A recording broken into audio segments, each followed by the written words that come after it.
I'm going to show how to build an electric clock model and envelope. This will be kind of a first-timers tutorial. First we want a mechanical anchor.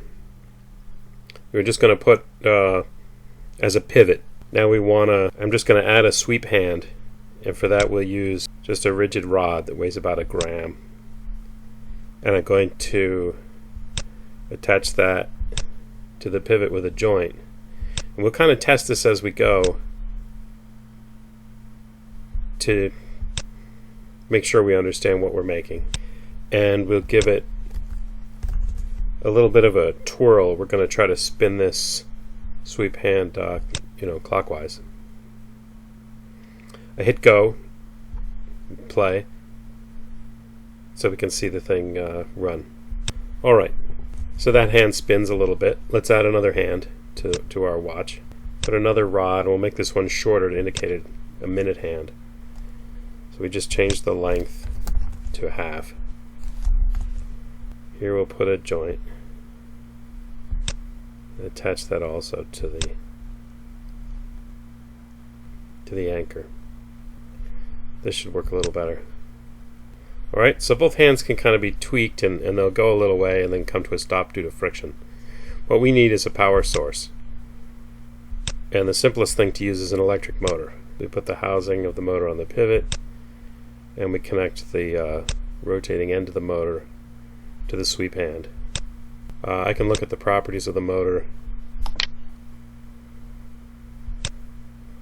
We've got some built-in properties. We can also look that I have the voltage set to be 5 volts on the motor. This can vary over time, or we can do whatever we want, but this is just an example. When I hit go, we should see the sweep hand really take off, but as you can see, the minute hand still isn't driven. So let's fix that with a gear.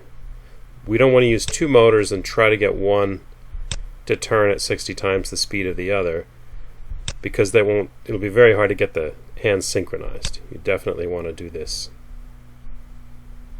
using a gear that has a 60-to-1 gear ratio. So I just put in a gear train. I have the large gear, the small gear, and there's a chassis. We make the gear ratio 60 because one is a minute hand and the other is a second hand. Let's put our clock back together and let the electric motor drive this again. And there we go. So there are a bunch of other components you can use and all kinds of things you can build with this.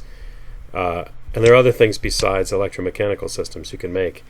Anything where you want to just sketch your problem and get a mathematical solution instead of kind of writing equations, which can be hard to tinker with. It's easier to tinker with a diagram than with a system of equations. Alright, thanks for watching.